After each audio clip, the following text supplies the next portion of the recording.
So I'm reading an email and it says that poverty is making a regrettable rebound.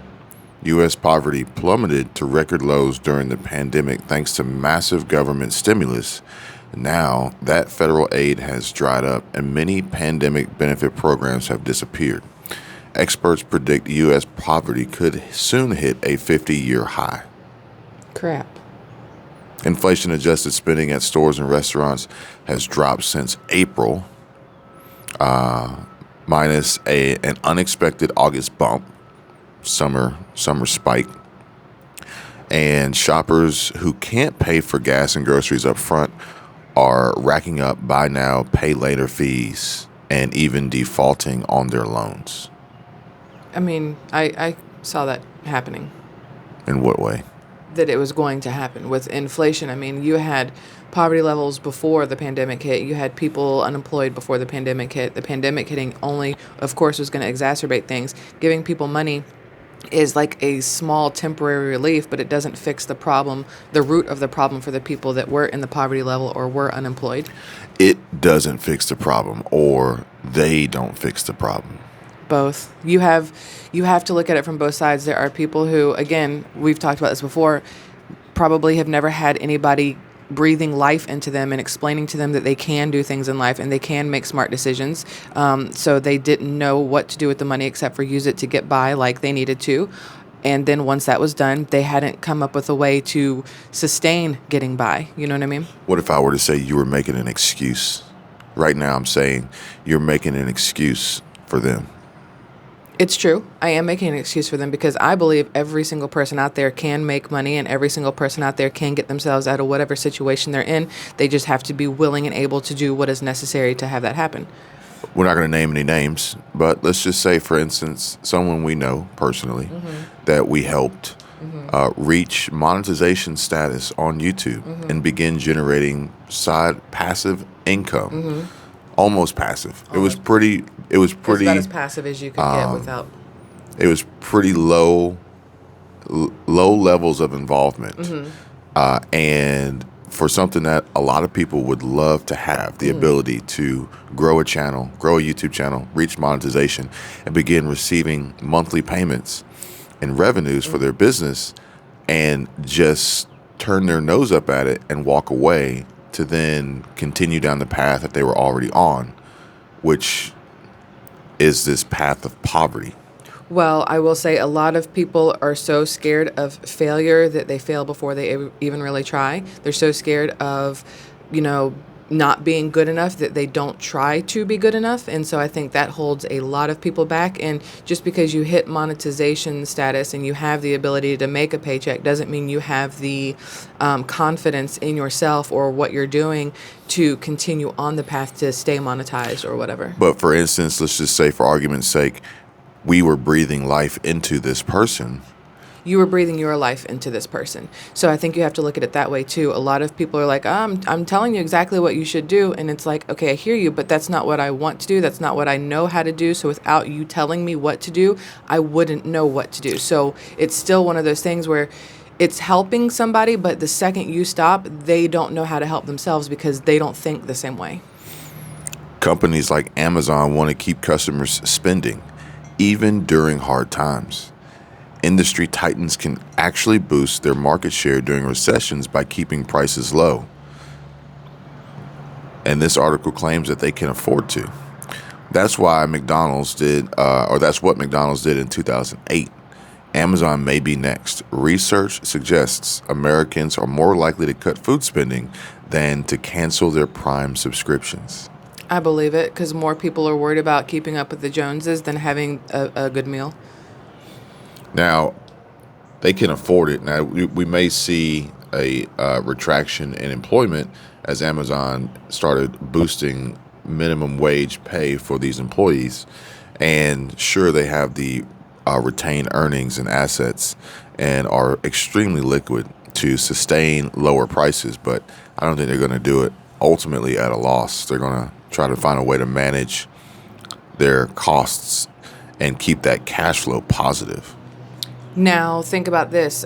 Before I left corporate America, where I worked, did not have a price increase on their products for 4 or 5 years, while everybody else in the same industry around them did. So they were able to sell more, although they were technically not making as much profit as they were previously because they didn't raise prices. So they were seen as the lower cost in the industry. So they sold a lot more and they became more of a household name that way.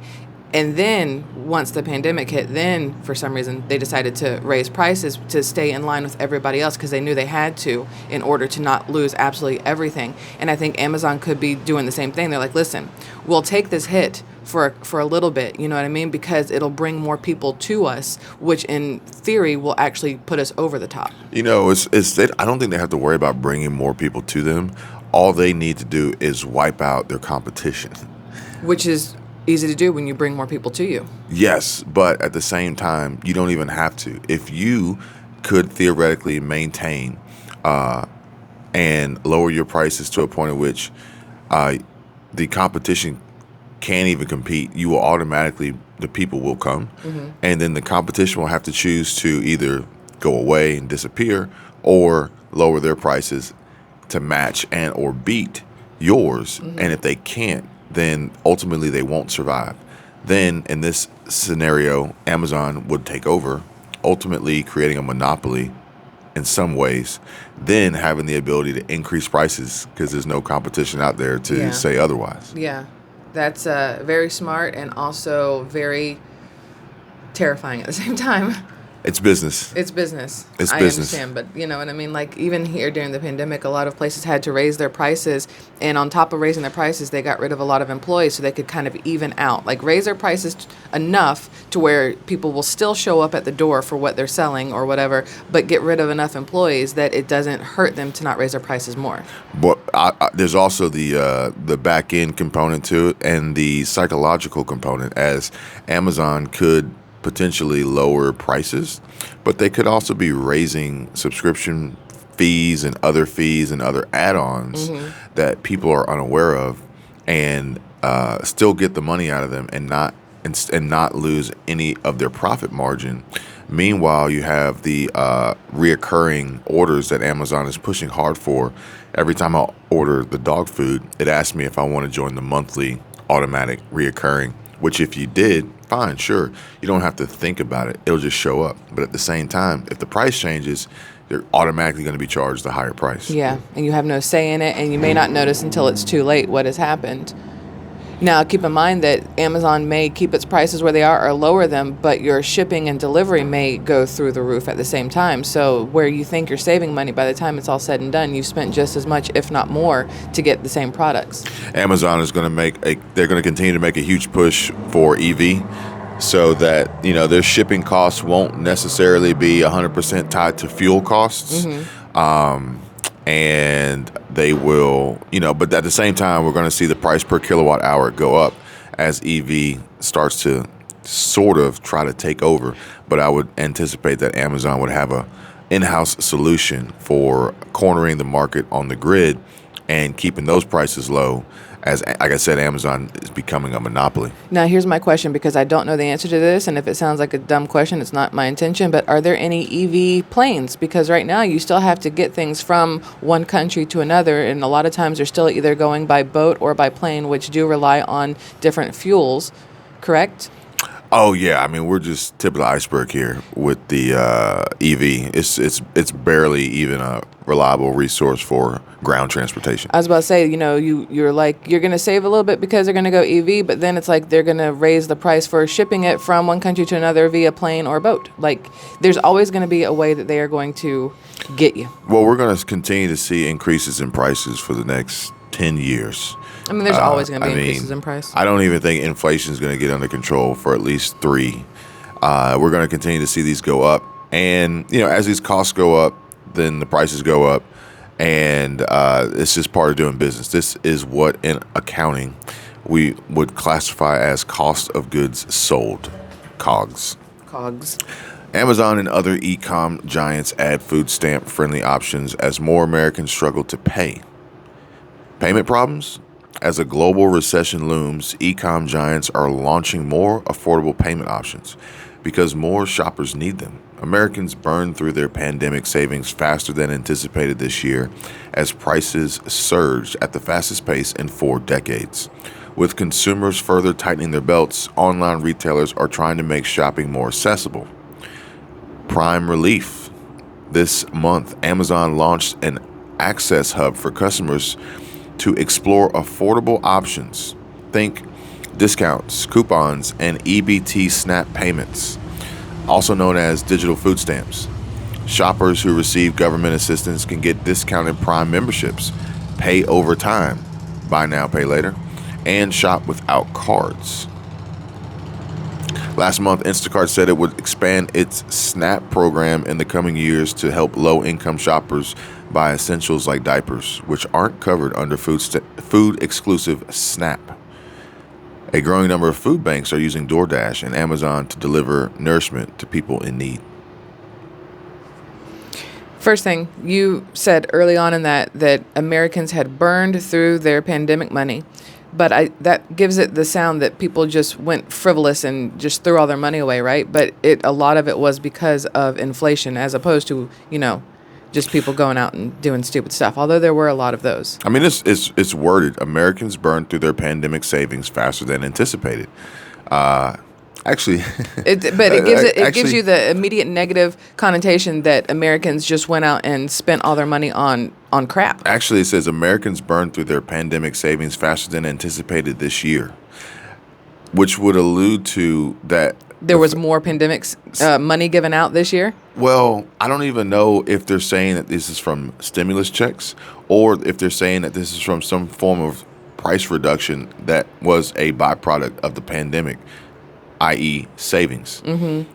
This year. Where was their savings this year? And if it's referring to stimulus checks, it was clear that the checks were sent out to help Americans cover costs, not put money in savings. Yeah. So I didn't write this article. Whoever wrote the article, they're trying to poke at people in a way. I didn't write this article, but at the same time, these government assistance, food stamps, EBT, SNAP programs are rolling over to Amazon, which, think about it. If you're Amazon, it makes perfect sense. Yeah. Granted, it's not probably not the main goal for the government assistance programs, but Amazon as a business is saying, hey, there's some low-hanging fruit over there. There's some government funding over there that we can capture, and we'll be the first ones to do it.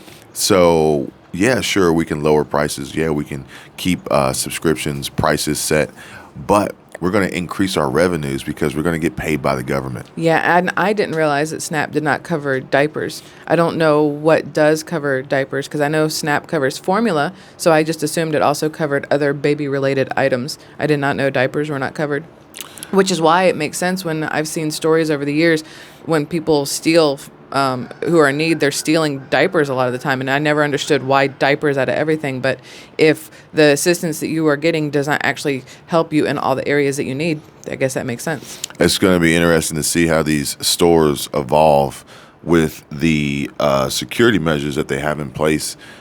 We went to Hobby Lobby, and it was odd to see they had a glass case locked up with pencils in it. Pencils and markers. But that's the thing. It's like as times continue to get tougher, people will get more desperate, which you covered a little bit on your video talking about the Walmart self-scanning theft situation. Oh, yeah. Which could be by convenience, could be by accident. But at the end of the day, these companies are going to be spending lots and lots of money to prevent theft. You know what I just realized when you said Hobby Lobby? Hobby Lobby does not have self-checkout, and they will not have self-checkout unless they do a complete 180 of their business model. Because right now at Hobby Lobby, every single cashier has to mentally know what the SKUs are, or not all the SKUs, but what the different department numbers are, and they type in every single price for everything. They don't type in SKU numbers. They don't type in anything else. They have to mentally know what department to look up in their computer and what aisle or whatever else. So they have to have a lot of knowledge about their products and their pricing that you can't do in a self-checkout, So which is kind of cool. Hobby Lobby could be a safe bet in employment. Yes. safe haven for people who want a job that doesn't involve, scanners and things like that, because they type in absolutely everything. Well, if you want to go get a real job, there's Hobby Lobby. I don't know if they're hiring.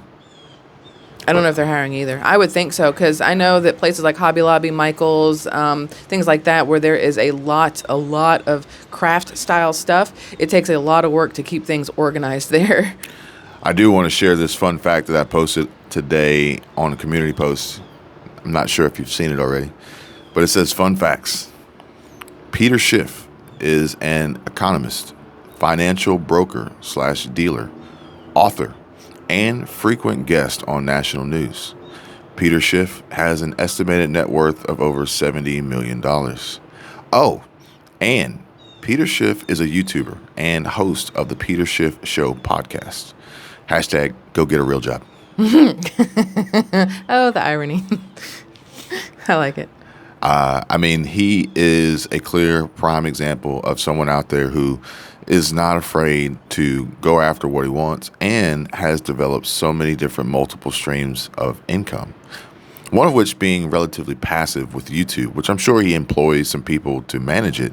But at the end of the day, he does create content specifically for the platform. But at the end of the day, it's really more of a montage or collection of his clips. I mean, you got to think about it. News stations have YouTube channels at the same time. I mean, Fox News has a YouTube channel.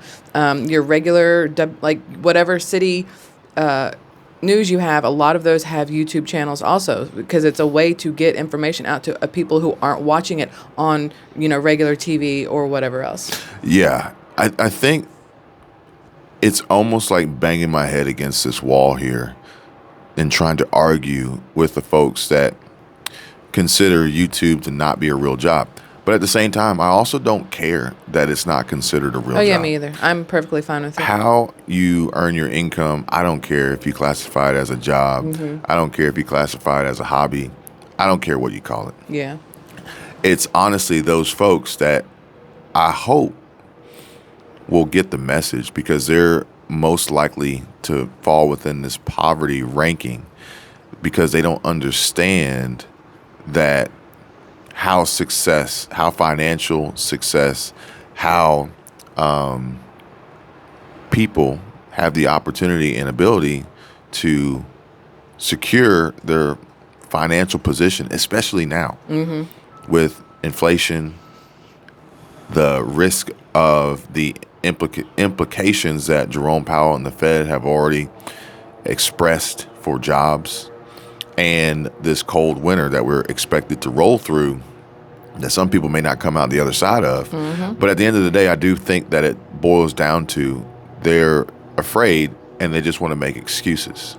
I fully agree with you. It took me forever to start a channel because I was afraid, and I made excuses every single day on why I couldn't do it.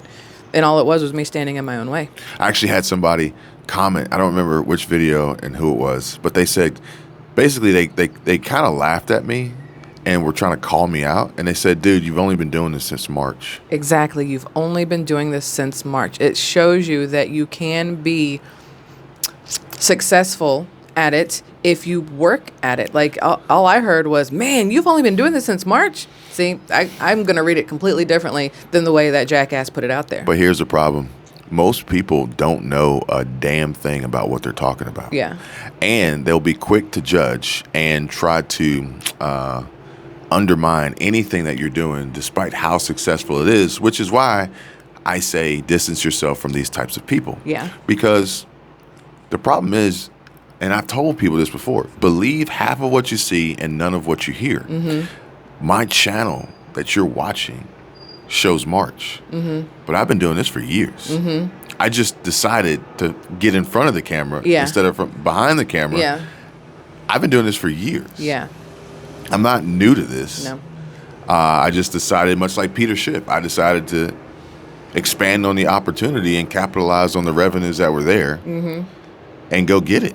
You know what's really popular on YouTube right now that I noticed? A lot of people making videos about the Amazon Prime Day or whatever. I think that's tomorrow. Isn't that like the 11th? I think it and 12th? started today. Today. So to me, I've never done Amazon Prime Day or whatever, but it feels like the Black Friday for the internet. You know, I know that there's always that Monday after Thanksgiving where everything on the internet is supposed to be like stupidly priced, but I feel like Amazon Prime Day is along the same lines where they pick 2 or 3 days and they you know, rile you up all week long or month long before, showing you all these deals that you can get so that you make sure so that you're so amped to come back and save this money that even if you don't actually need some of the things that they are selling, you feel like you have to get it right then and there because it's on sale. And so they're going to have an overflow of orders during this Amazon Prime Day.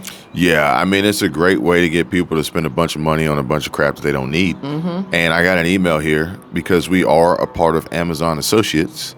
If you guys want to know more about Amazon Associates program and how you can earn money and affiliate marketing revenue from Amazon without any money put up front, just contact me. My information is below.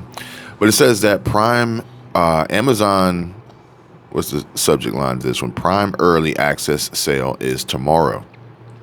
The fall event you've all been waiting for is just a day away. The Prime Early Access Sale. Get ready, get set for success, and go find those deals. We're here to help. Well, they're here to help sell some shit. I was about to say. They got this Xbox controller. They got this Peloton bike. They got some New Balance sneakers. They got this Google, or maybe that's Alexa. It's probably Amazon Alexa. All I hear are things that people want, nothing people need. They got a Ninja food processor thingy. That one though.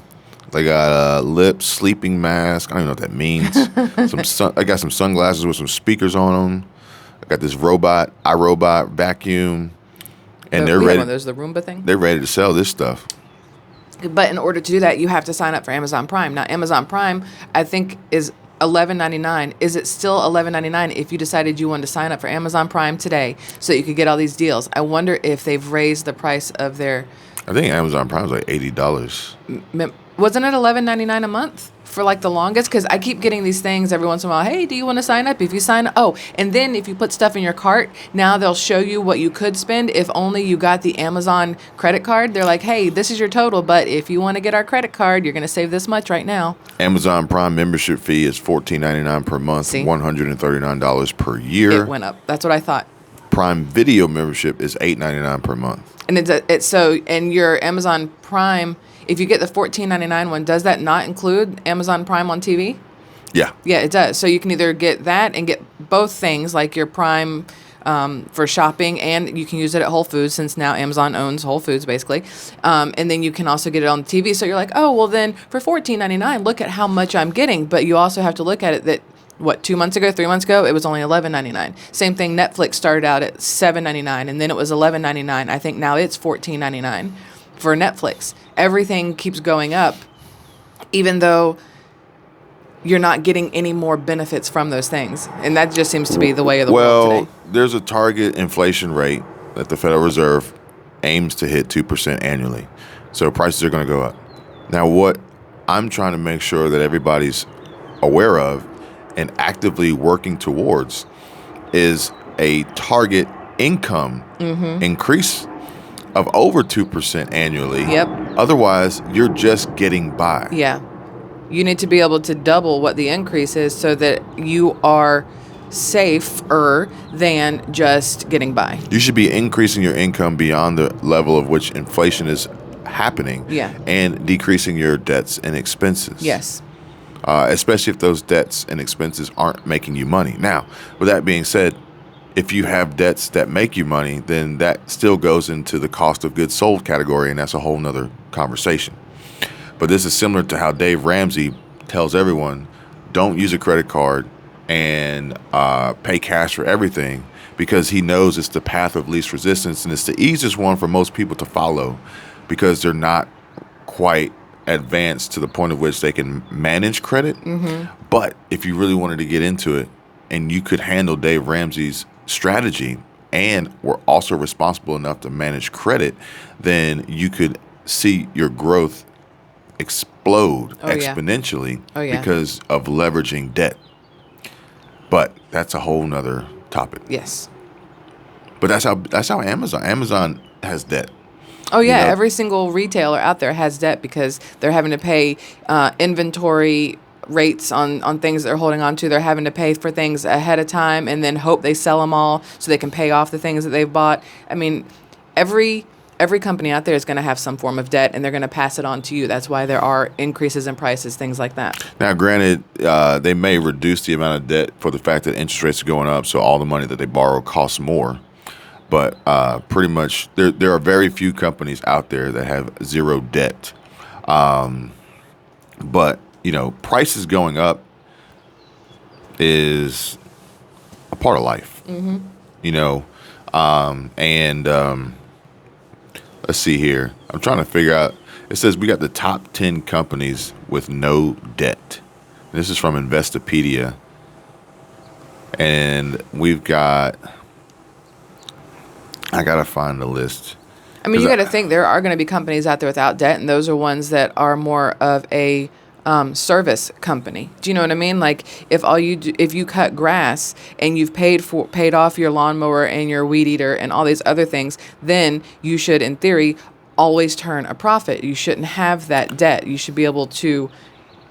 Does that make sense? Or if you're a tutor, or if you do certain things, there should be a way to constantly be in the green. Oh and not the yeah, red. I mean, honestly, if you can go with a service-based business, especially like a digital service-based business, then ultimately, like your only expense and or debts should include internet and computer. Yeah.